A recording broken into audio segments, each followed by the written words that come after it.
नमस्कार। Bihar NEET UG का third round का डेट जैसे कि आप जानते हैं कि एडिटिंग का डेट अभी चल ही रहा है और अब आपको चॉइस फिलिंग करना होगा। तो बहुत सारे कैंडिडेट ऐसे हैं जिन्होंने मुझे कमेंट में बताया कि सर चॉइस फिलिंग हमको कैसे करना है, फ्रेश चॉइस फिलिंग करना है या चॉइस फिलिंग नहीं करना है या क्या फैसिलिटी रहेगी चॉइस फिलिंग में और किनको चॉइस फिलिंग करना है किसको नहीं करना है। तो बहुत सारी जो कमेंट्स आए थे तो मैंने उस पे ही वीडियो बनाया है। तो कंप्लीट डिटेल मैं इस पे बताऊंगा कि आपको चॉइस फिलिंग कौन कौन फ्रेश चॉइस फिलिंग के लिए एलिजिबल हैं और कौन फ्रेश चॉइस फिलिंग नहीं करेंगे और कौन ऐड कर पाएंगे किसको ऐड नहीं करना है। और साथ ही बताऊंगा कि किस कॉलेज में आप चॉइस फिलिंग करेंगे तो आपको ज़्यादा चांस बनेगा कॉलेज अलॉट होने में। तो आपको कैसे चॉइस फिलिंग करना है ये कंप्लीट डिटेल में बताऊंगा। तो वीडियो को लास्ट तक जरूर देखिएगा।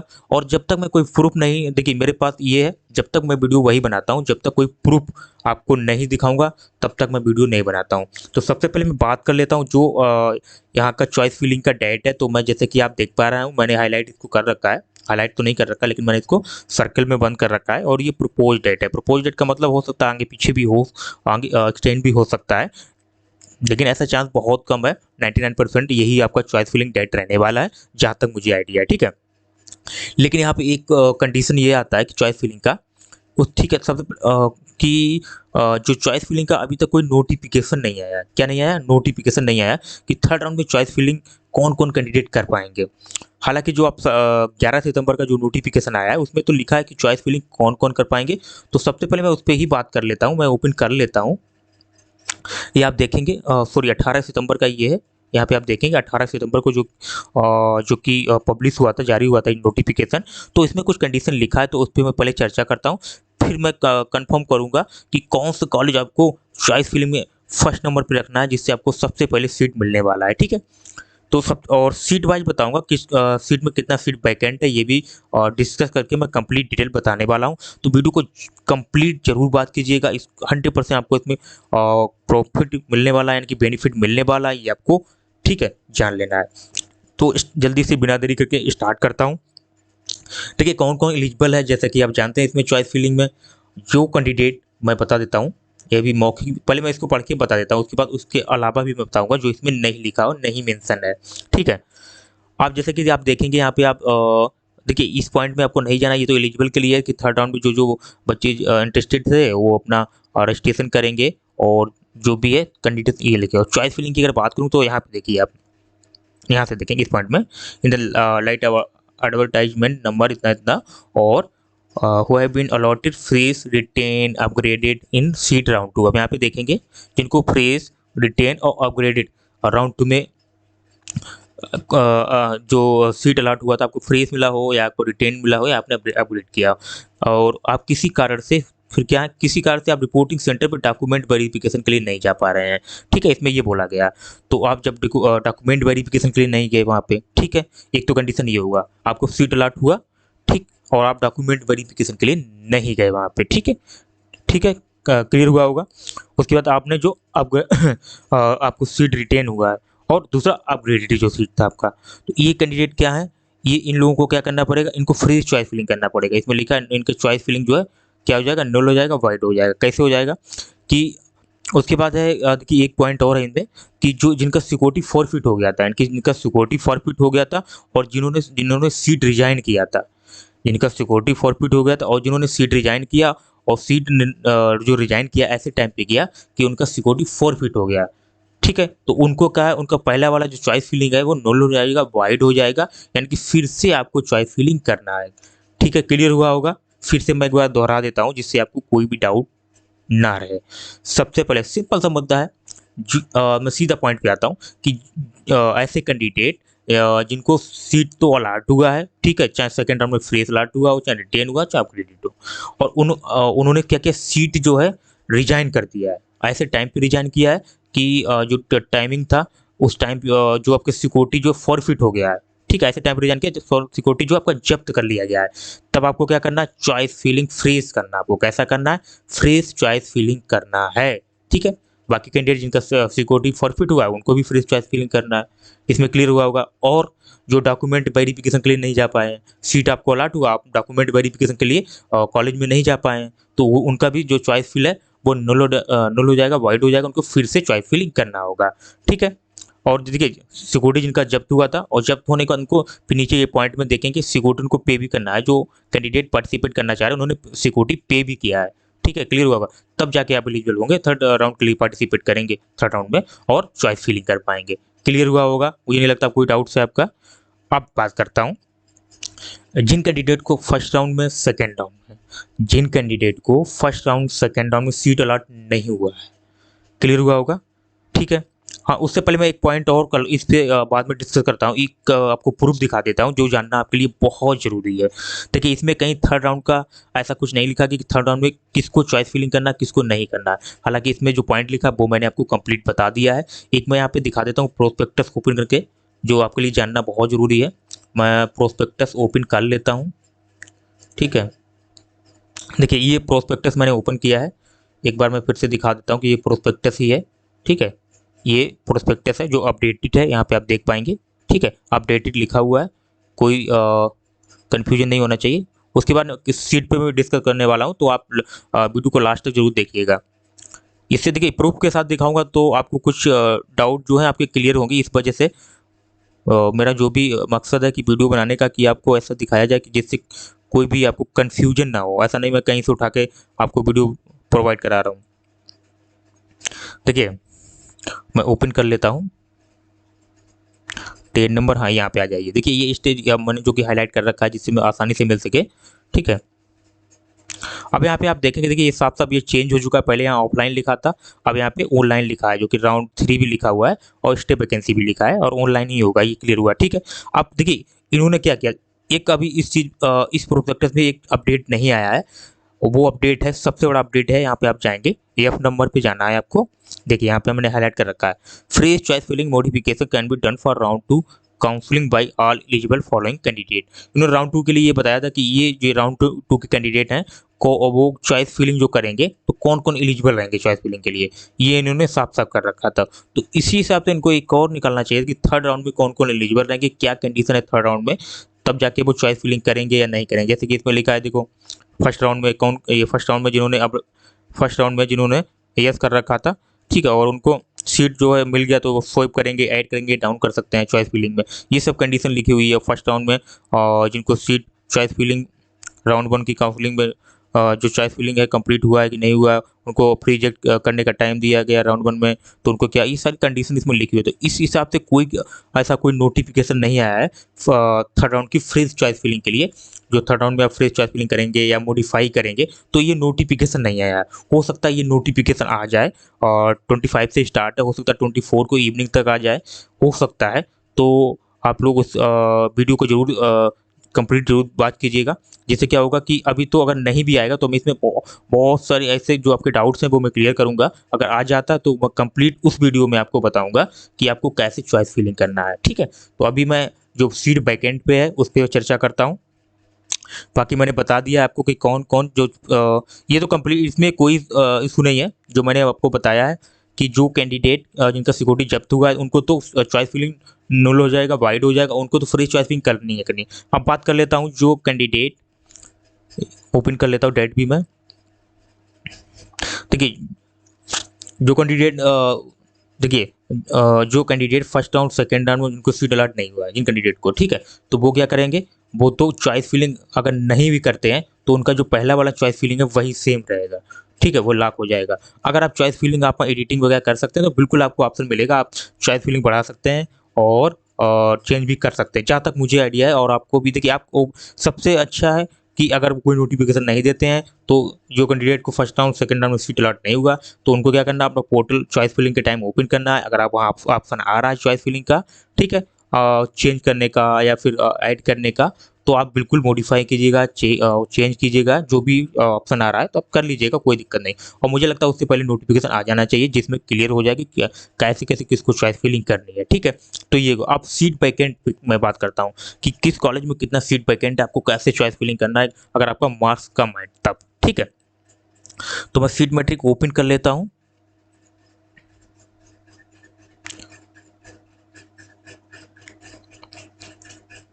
मैंने ये सीट मैट्रिक ओपन किया है, जैसा कि आप देख पा रहे होंगे, UG math vacant seat third round का। देखेंगे आप, तो ये लिखा है पोजीशन जो है vacant seat third round counselling यूजीएमएक 2023। अब सबसे पहले बात करता हूँ देखिए एमबीबीएस की, ठीक है। एमबीबीएस में गवर्नमेंट मेडिकल कॉलेज की अगर मैं बात करूँ यहाँ पे देखेंगे ये सभी गवर्नमेंट मेडिकल कॉलेज हैं, बात करूँ यहाँ तक, ठीक है, पीडीसी यहाँ तक, ये गवर्नमेंट एमबीबीएस के जो गवर्नमेंट मेडिकल कॉलेज है उनकी यहाँ पे बात हो रही है, ये सभी medical college government medical college हैं, ठीक है। अब यहाँ पे देखिए बात करूँ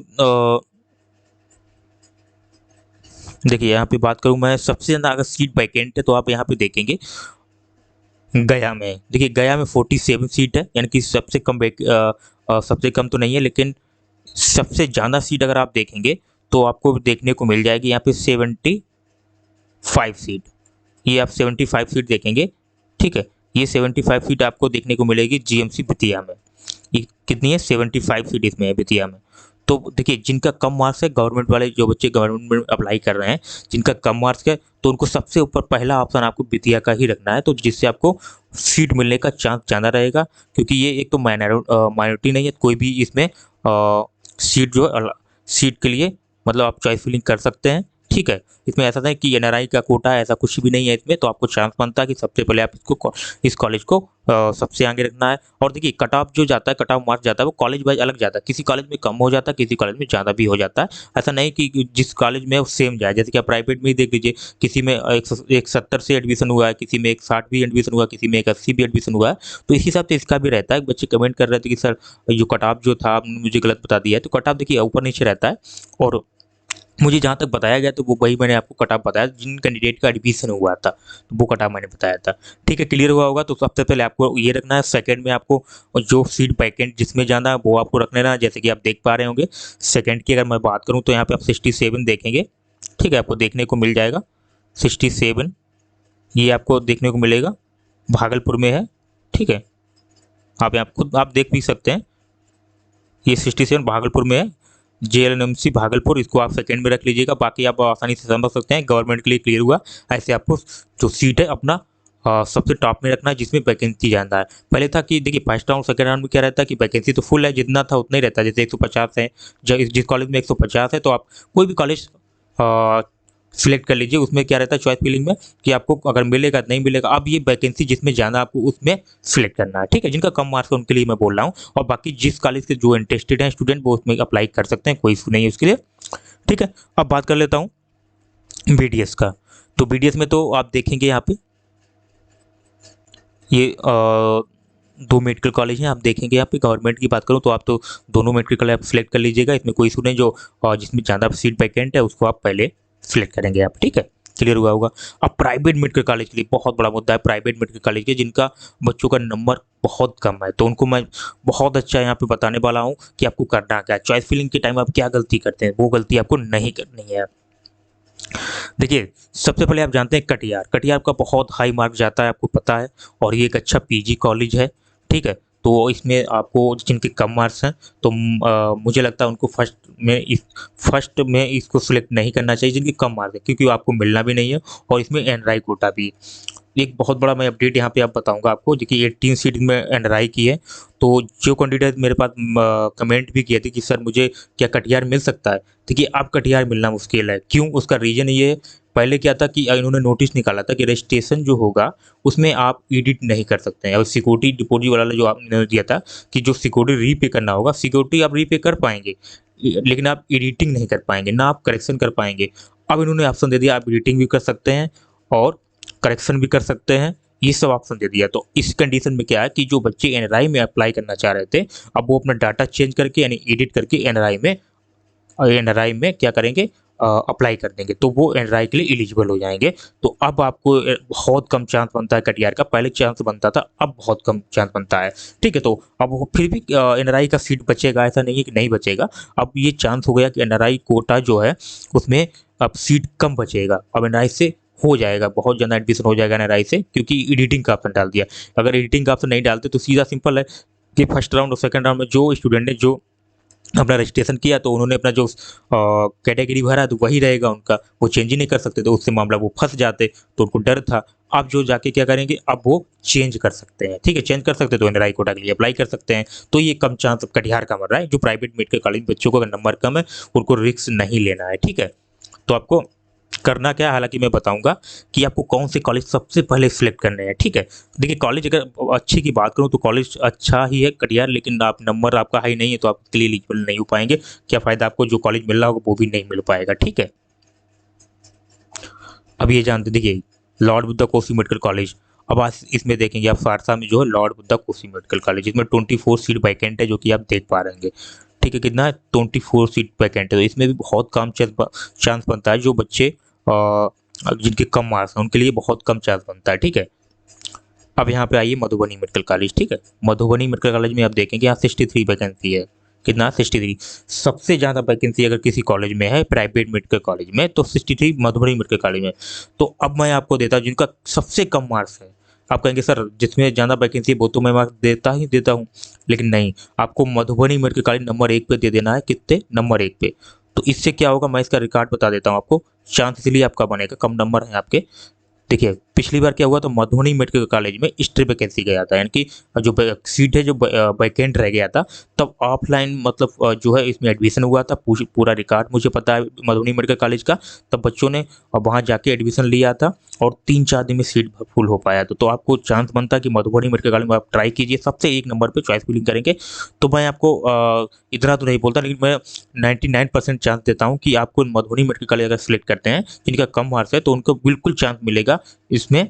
ठीक है, बिल्कुल चांस मिलेगा एडमिशन में। जैसे कि सीट अब आप बोलेंगे, आपका क्वेरी होगा सर इसमें जो यूआर का सीट है उसमें तो सीट बहुत कम है। जैसे कि आप देखेंगे सर इसमें तो 4 ही सीट है मधुबनी मेडिकल कॉलेज में। ठीक है, आप यहाँ पे देखेंगे यूआर का कितना सीट है, 4 सीट है। उसके बाद आप देखें 37 ये मुस्लिम माइनॉरिटी का हो जाएगा और 22 एनआरआई का हो जाएगा। तो ऐसा नहीं है, देखिए पिछली बार भी हुआ था, इस बार भी होगा। देखिए एनआरआई में अगर 22 अगर 5 सीट अगर एनआरआई में हो भी जाता है एडमिशन, जबकि पिछली बार ऐसा कुछ नहीं हुआ था। पिछली बार 1 एडमिशन हुआ था एनआरआई में। मैं आपको बता देता हूँ, इतनी अच्छी जानकारी कोई नहीं देगा। तो देखिए जल्दी से चैनल को सब्सक्राइब जरूर कर लीजिएगा और लाइक कर दीजिएगा। जितने तो आप लाइक नहीं करेंगे देखिए फिर मुझे मोटिवेशन नहीं मिलेगा, तो इस तरीके से वीडियो बनाने में थोड़ा कठिनाई होती है। तो मैं चाहूँगा कि अब जल्दी से चैनल को सब्सक्राइब जरूर कर लीजिएगा अगर इस तरीके से आपको जानकारी चाहिए। देखो वीडियो लंबा रहेगा लेकिन मैं डिटेल में समझाने की कोशिश करता हूँ। ठीक है, जिससे आपको क्लियर समझ में आए। तो ठीक है, ये भी आपका जो मुस्लिम माइनॉरिटी है ये भी कन्वर्ट हो जाता है जनरल में। ठीक है, तो ये पिछली बार भी कन्वर्ट हुआ था। ऐसा नहीं है कि माइनॉरिटी कॉलेज है तो उसमें 50% माइनॉरिटी फुल होता है। एक भी बार ऐसा बैच नहीं है जिसमें 50% मुस्लिम माइनॉरिटी फुल हुआ हो, ऐसा नहीं हुआ उसमें। और उसमें यूआर में ही स्टूडेंट जो एडमिशन हुआ यूआर में ही हुआ है। और जिसमें से जी देखिए 37 में मुझे लगता है इसमें से अगर 10 या 12-15 बहुत ज़्यादा हो सकता है, उसके बाद सब जनरल में कन्वर्ट हो जाएगा। तो यहाँ से लगभग अगर 15 सीट हम उठाएंगे तो मुझे लगता है कि आपका 48 की सीट लगभग जनरल के लिए इसमें वैकेंट है, यानी कि वैकेंट जो मतलब खाली है 48 सीट बचेगा यहाँ पे। तो इसलिए आपको चांस बनता है मधुबनी मेडिकल कॉलेज के लिए। क्लियर हुआ होगा। ठीक है, कोई अगर आपको कोई कन्फ्यूजन डाउट है आप कमेंट उसमें बता सकते हैं। ठीक है, अब उसके बाद आप आ जाइए। अब उसके बाद सबसे ज़्यादा सीट, अब उसके बाद यहाँ पे देखें देखिए किशनगंज में भी सीट है, उसमें कम ट्राई कीजिए आप, बहुत कम सीट है उसमें। आप देख सकते हैं 10 ओनली 10 सीट बचा हुआ है। ठीक है, किशनगंज में कितना 10 बचा हुआ है। ठीक है, और उसके बाद आप देखेंगे सासाराम, इसमें भी सीट अच्छा खासा है 250 हालांकि सीट इसमें हुआ था। ठीक है, और इसमें अभी 55 है। तो सेकंड नंबर में आप इसको रख सकते हैं, लेकिन इसमें थोड़ा हल्का चांस कम बनता है, लेकिन सेकंड नंबर में इसको रख सकते हैं। सबसे ज़्यादा सीट वैकेंट है इसमें।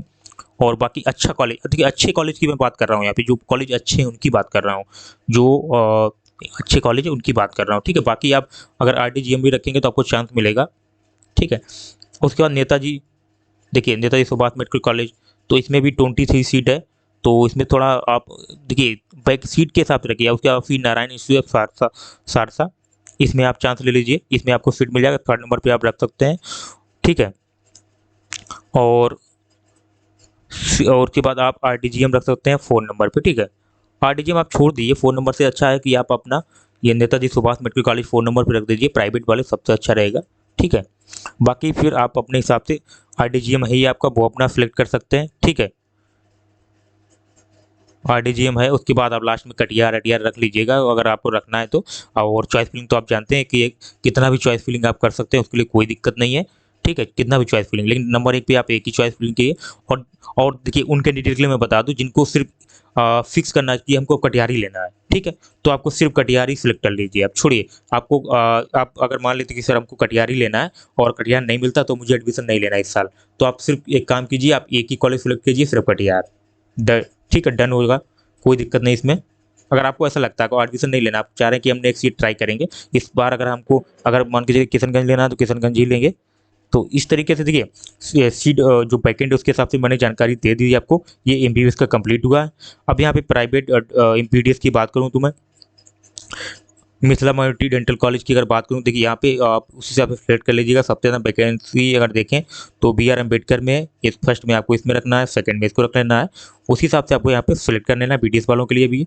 ठीक है, तो कंप्लीट डिटेल मैंने ये बता दी है आपको, और आशा करता हूँ कि आप लोग को अगर आप जो कॉलेज सेलेक्ट करते हैं तो उसमें आपको सबसे पहले चांस मिलता है, आपका एडमिशन होता है। ठीक है, उसके बाद स्टेट वैकेंसी की मैं आपको जानकारी दूंगा। स्टेट वैकेंसी थोड़ा डाउट है कि अभी ये स्टेट वैकेंसी जो होने वाला है कि ऑफलाइन होगा कि सॉरी ऑनलाइन तो होगा ही होगा, लेकिन ये है कि रजिस्ट्रेशन होगा कि नहीं होगा। पिछली बार मोपा में रजिस्ट्रेशन नहीं हुआ था तो मैं अभी उसी को लेके चल रहा हूँ।